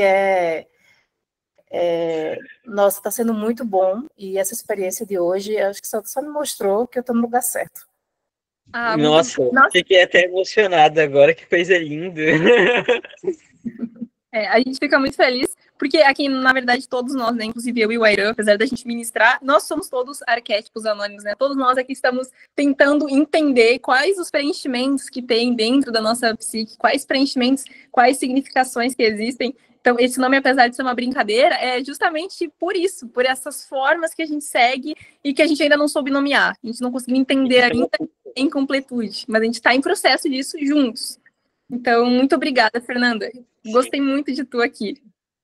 Foi maravilhoso, maravilhoso. Obrigada. Igualmente. Então, pessoal, deixa eu ver, já são quase 10 horas. Então, a gente já está encaminhando para o final. Então, antes da gente caminhar para o final, vamos dar uma conversadinha mais em outras dúvidas, outras questões, que a gente já está caminhando para finalizar hoje. Deixa eu interromper, por gentileza. Mandaram uma coisa perigosa lá no grupo, se algum administrador puder... Augusto, corre lá. Augusto, corre lá, Augusto. Pessoal, peço desculpas, mas assim, ultimamente, não é só nesse grupo, todo tipo de grupo grande, assim, com mais de 500, 600 membros, tá tendo esse problema, a gente tá tendo esse problema no Brasil, né, com relação a jogos de aposta. Então, eles entram nos grupos, eles começam a promover. É claro que a gente não permite isso, e nenhum outro grupo permite isso, mas, infelizmente, é uma coisa que a gente está submetido agora na situação. Até criaram um grupo de apoio para pessoas que jogam. Então, isso realmente é um baita de um problema. E eu peço desculpa. Virou um problema social enorme mesmo. Tá complicado. Tá bem complicado. Então, assim, sempre lembrem que isso não tem, naturalmente, associação com a AA. E, infelizmente, as pessoas acabam cometendo esse tipo de coisa. Mas, assim, pessoal, eu gostei muito da prática de hoje. Eu gostei dos relatos de vocês. É claro que, nesse momento, a gente não tem como ver cada uma das práticas. Então, assim, o que eu sempre peço para vocês? Separem um caderninho para ir anotando essas práticas, porque vocês vão ver padrões nelas. Vão se repetir padrões, vocês vão começar a ver os padrões na cabeça de vocês, na mente de vocês. Anotem tudo. Tudo é importante. Por exemplo, esse relato agora que a Fernanda trouxe de que era um homem, isso foi muito importante. É um símbolo. Mudou tudo. Descreve.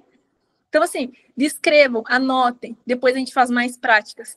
A gente vai anotar mais, a gente vai escrever mais. E logo, daqui a uns meses, a gente vai ter um caderno cheio de coisa. Quem sabe a gente não publica numa jornada de um caderno. Tipo assim, a gente até está publicando agora o Psiquismo Ontológico, que foi dos nossos artistas literários, mas quem sabe logo a gente não faz só uma jornada de individuação de vocês. Seria um trabalho muito... Um arquétipo vermelho anônimo. Um arquétipo vermelho anônimo vai ser publicado. Vai ser LVAA, Livro Vermelho Arquétipos Anônimos, entendeu, pessoal? Isso. Pode falar, Isaías. É a mesma coisa que o Era falou, Livro Vermelho do lado. Ah, meu Deus! Desculpa, eu roubei a piada. Olha, Isaías, eu roubei tua piada, me perdoa. Olha, todo mundo que riu, por favor. Vou começar a anotar quantas vezes você faz isso e eu vou te cobrar. O quê? Olha, não, mas dessa vez eu peço desculpas. Todos que riram da minha piada, por favor, riam novamente e dirijam as risadas de vocês ao Isaías, porque eu roubei a piada dele. Não foi a minha intenção, é que eu pensei a piada no mesmo momento. É isso. Tudo bem, aí, falho, Freud explica. Exato. Mas assim, pessoal, só tornando, anotem, são materiais legais, são materiais criativos. A gente já teve oficinas só centradas em arte. É muito legal o que vocês conseguem produzir. Quem acha que não tem sensibilidade artística, vai descobrir que tem, e muita, nesses processos de imaginação ativa direcionada de práticas. Vai descobrir até um artista em si. E quem sabe no próximo edital, agora, logo no início do ano que vem, já não publica com a gente também o livro. Gente, o livro, inclusive, do pessoal, tá ficando muito bonito. A gente tá muito animado com os nossos artistas. Pode falar, Ive, por favor. Eu queria só perguntar se vai ter lista de presença. Sim, aliás, já façam isso. Já mandem aqui no chat o nome completo para a lista de presença. Já ia esquecer. Obrigada, Ive. Orinhos, seu papel, né? Só lembrando. Pode falar, a lista de presença, pessoal, é para certificado, tá? Pode falar, por favor, Isaac. Na verdade, eu ia comentar mais uma coisa da Ive, mas eu só queria relembrar uma coisinha, né, que todo esse processo é muito interessante, porque uma coisa que eu relembro sempre que eu estou por aqui, inclusive agora com o sketchbook de vocês, acompanhando as práticas, todo o processo de individuação é necessário, porque todo mundo tem suas próprias vivências, eu tenho as minhas, inclusive eu fui muito acusado de estar aqui por conta de certos princípios de fé e prática, algumas pessoas me acusando de estar indo contra meus próprios princípios de fé, e dizer, gente, calma, porque cada um tem seus símbolos, cada um lida com a vida, com as suas próprias questões e com os seus próprios símbolos. Infelizmente, não posso obrigar ninguém a seguir os meus símbolos e nem peço que entendam minhas questões, eu só peço que respeitem, assim como eu respeito de vocês. Porque é interessante ver que o Jung, se eu não me engano, acho que o Jung que vai falar, né? Que alguns veem a grande mãe natureza, outros veem o grande Deus Pai, e esses símbolos acabam formando a ideia que a gente vê o mundo. E como é que esses símbolos moldam a gente? E como é que a gente, nas nossas próprias experiências, com relações sociais, infelizmente acabamos nos machucando, porque é a vida, e a vida é agridoce, eu até falei isso na publicação do nos últimos comentários. Todo mundo precisa se curar. E essa cura começa se olhando e entendendo qual o nome da patologia. Como é que a gente vai descobrir o nome da patologia para ser curada? É fazendo isso, é conversando, é se derramando, que nem eu tenho dito desde a época do edital, se derramem a escrever, se derramem a trabalhar, se derramem a se conhecer, para entender o que precisa ser feito para tratar. Porque, como a Dayana falou, né, no podcast do Lutz, às vezes as pessoas vão chegar no fim da vida sem saber quem são. A vida é uma só, e eu sei muito bem falar sobre isso, porque eu sou um garoto de 19 anos, mas nascido de 6 meses com paralisia cerebral e diplegia espástica, não era nem para eu estar andando. Quase morte é algo que permeia bastante essa minha situação toda, mas nem por isso a gente deixa de viver, porque a vida é única. Se conheçam, vivam, experimentem, sejam como os poetas mortos. Engenharia, gente, eu falo isso porque eu também sou engenheiro. Engenharia, ciência, claro, são coisas necessárias para sustentarem a vida, mas poesia, humanos, pessoas precisam disso, de amor, gente. Se amem, se conheçam, entendam o que precisa ser tratado e comecem a tratar, por favor, gente. Vocês são tão amados, Jesus ama vocês e eu amo vocês também. Obrigada, querido, muito obrigada. Então, assim, pessoal, a gente fica muito feliz sempre que vocês compartilham as experiências de vocês, as vivências. Muito obrigada, Isaac, é muito bom de escutar a sua vivência também. E sim, pessoal, reforço, se conheçam. É muito importante não chegar no final da vida sem saber quem é, porque é triste, é muito triste. Quem já lidou com morte de familiares, de pessoas próximas, sabe o quanto pode ser doloroso, às vezes, no processo de luto para muitos, o fato de você ver a pessoa que você amava não tendo se aproximado daquilo que ela poderia ter chegado. E eu não falo de conquistas materiais, mas, assim, uma pessoa que se restringiu a algo, machuca. E a gente não quer ter este destino específico. Cada um tem a sua jornada, mas é importante que a gente busque, agora que a gente tem recursos e conhecimento sobre isso, a gente pode fazer essa busca e ajudar aqui uns aos outros a conhecer a si mesmo, conhece-te a ti mesmo. Tá? Eu de perto já presenciei esse tipo de coisa, é bastante doloroso, machuca a gente, e o que a gente pode fazer agora é nos ajudar aqui, e eu lembro vocês, fiquem à vontade para lá no grupo colocarem as experiências de vocês. O grupo das oficinas é para falar sobre as oficinas. Se vocês quiserem compartilhar, podem compartilhar. Fiquem à vontade. É claro que eu sempre peço que o grupo das oficinas é sobre as oficinas. Então, outros assuntos a gente acaba pedindo para que não sejam desenvolvidos, até porque tem um grupo geral para pessoas que gostam de conversar em chat. Mas assim, se quiserem compartilhar, compartilhem, tá? Mais alguma dúvida, pessoal? Alexander, pode falar, meu caro. É só uma questão sobre anotação em caderno, né, que você estava falando. Eu comecei a desenvolver esse hábito recentemente, há uns 2 anos mais ou menos, e é interessante quando você pega suas próprias anotações do passado e vai ler no presente assim, meu, é algo assustador, porque parece que você escreveu lá no passado para o seu do presente, assim, entender algo que no passado você não entendia. Então, é deixar o processo ser muito cru mesmo, tipo de, meu, você não buscar racionalidade e colocar lá no papel e depois você se vira com aquilo na hora certa, sabe? Pelo menos isso é uma forma que dá muito certo para mim, assim. E assim, eu vou dizer para vocês, escrita, arte é forma de catarse, é forma de transformação. Quando a gente faz a arte da nossa vida, a gente compreende e simboliza ela. Então, não deixem de escrever, gente. Escrevam, tenham esse caderno, anotem o caderno ali, caderno da minha psique. Comecem a anotar, entendeu? Beleza? É uma ordem. Pode falar, Ive, por favor.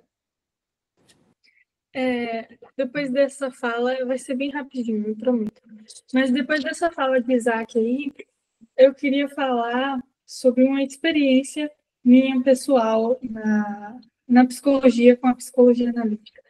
Eu sou ateia há muito tempo, eu me conheço há muito tempo como ateia, e até pouco tempo eu tinha uma neurose muito grande com religião, com a expressão da religiosidade, né? Porque eu cresci em um lar religioso muito duro. E eu sempre olhava para a religião católica cristã e falava, nossa, como, por quê? E depois que eu conheci Jung, minha vida se mudou totalmente, porque eu percebi que Deus existe, sabe? Deus existe. Para mim, não como algo fora de mim, mas Deus existe. Vocês sabem do que eu tô falando. E isso é incrível. Eu vou te falar um negócio. Eu tenho um professor de psicologia.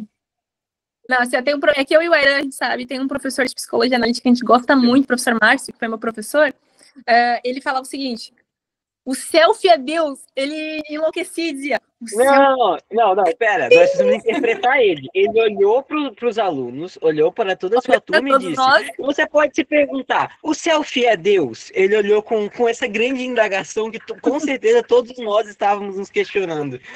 Desde esse momento minha vida mudou. Olha aqui, Ive, olha aqui, o que você falou aqui é um evento arquetípico. É um evento arquetípico, porque eu olhei para isso, eu escutei, no caso, essa fala maravilhosa, e isso é real. Deus existe, entendeu? Tá, enfim, é claro que a gente não é tendencioso para a prática. Então, assim, então, independente da crença de vocês, fiquem à vontade, não se sintam ofendidos.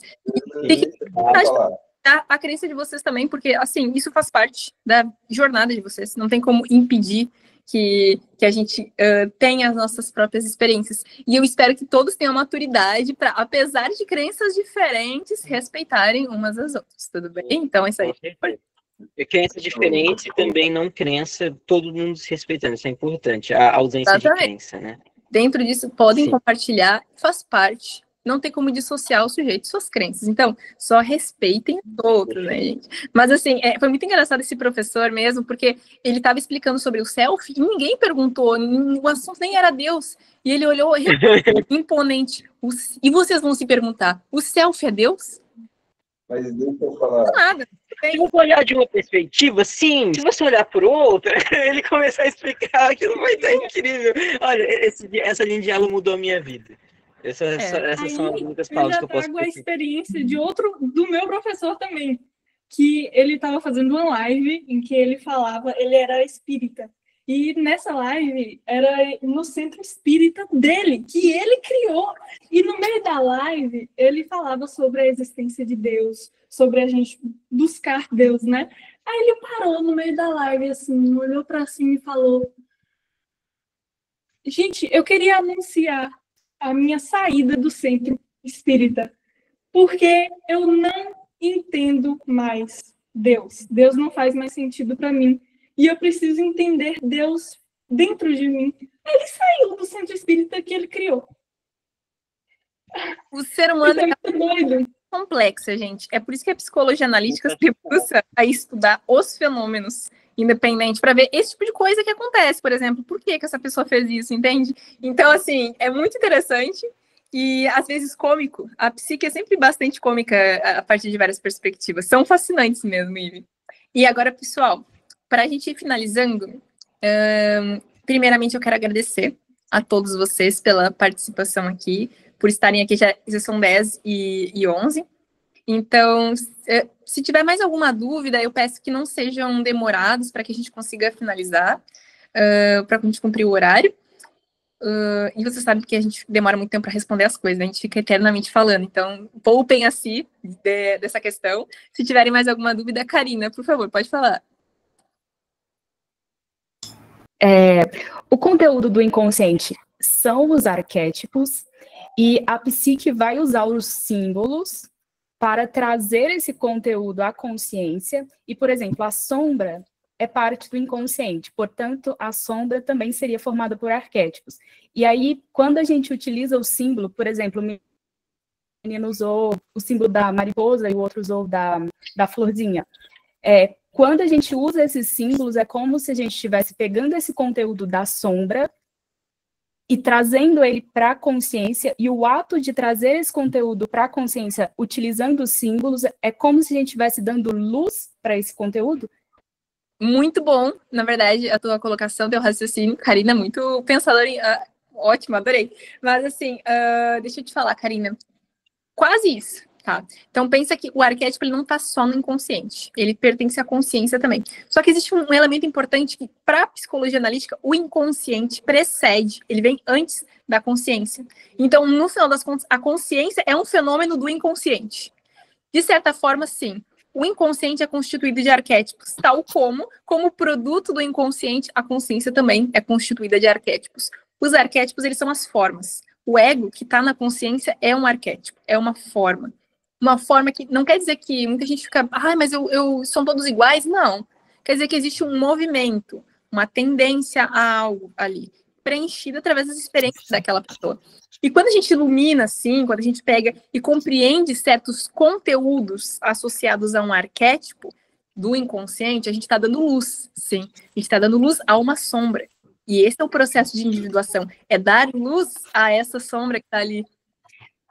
Então, seria essa função do arquétipo no processo de individuação. Seria para utilizar esses símbolos para emergir esses arquétipos, que seriam os conteúdos inconscientes, e aí a gente dá luz à sombra, e isso seria a individuação, dar luz à sombra. Quase, tá quase lá. Olha só, a individuação é a integração entre consciente e inconsciente em um processo de transformação. Quer dizer que você vai conciliar aquilo que você é e aquilo que você acredita que não é, em uma coisa nova e diferente. É estranho. É, por exemplo, a pessoa rígida que começa a observar sua característica de flexibilidade e tentar aderir aos poucos àquilo ao que ela é, tornando-se algo diferente. Ela não é mais nem a pessoa rígida e nem só uma pessoa desleixada. Não, ela começou a ser uma pessoa mais equilibrada, mais autêntica. Ela começou agora, tanto tem a sua característica mais linear, mas agora ela consegue também, em alguns momentos, não ser isso só. Ela se torna menos unilateral, se torna mais completa enquanto um sujeito.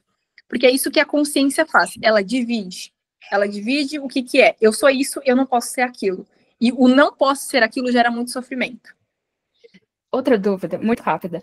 É aquilo que, tipo assim, essas duas partes, né? Que é aquilo que eu sou e aquilo que eu coloco na sombra, certo? Esse aquilo que eu sou é o ego? Não. Ou é? É a integração da sombra com o ego, então.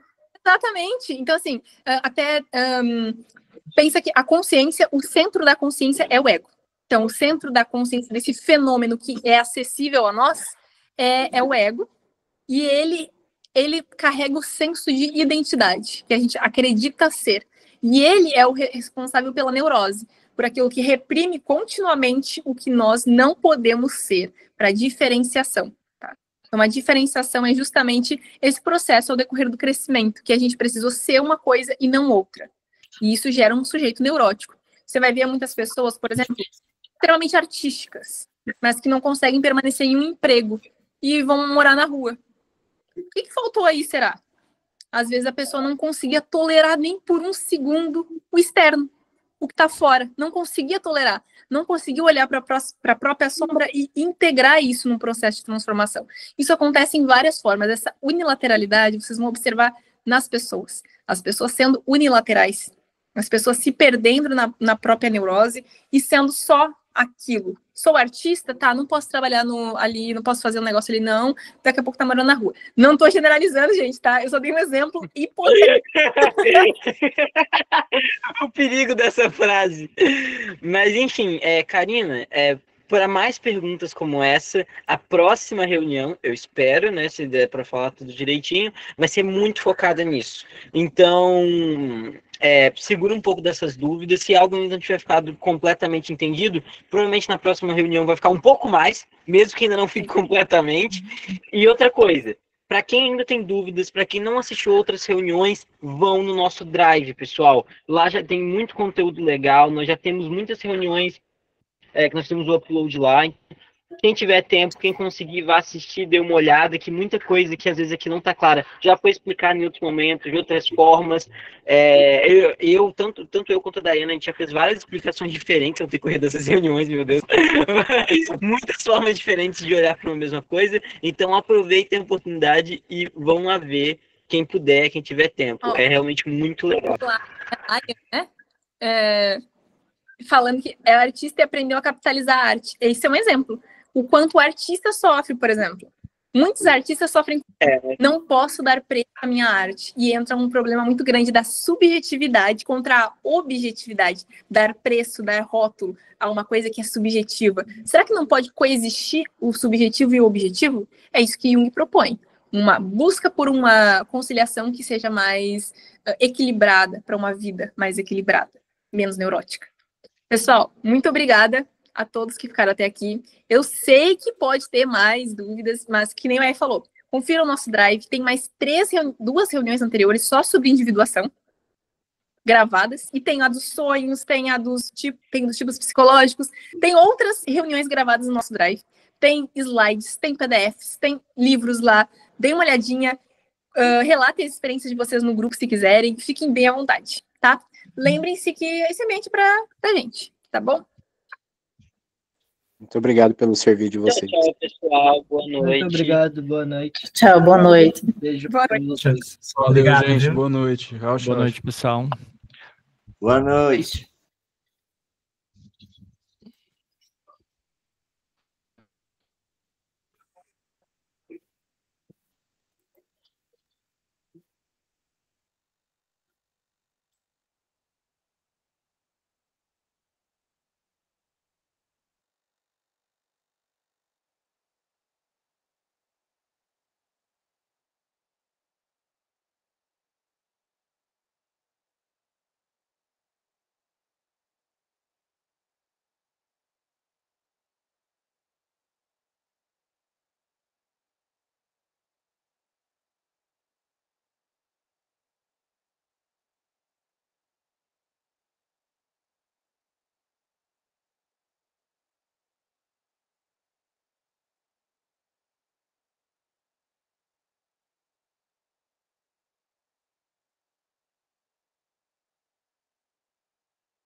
Boa noite.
Mais bom se manter discreto, vai tirar. Assim, se a gente não mais sexy, sim. Eu quero mostrar se vai que Deus me deu.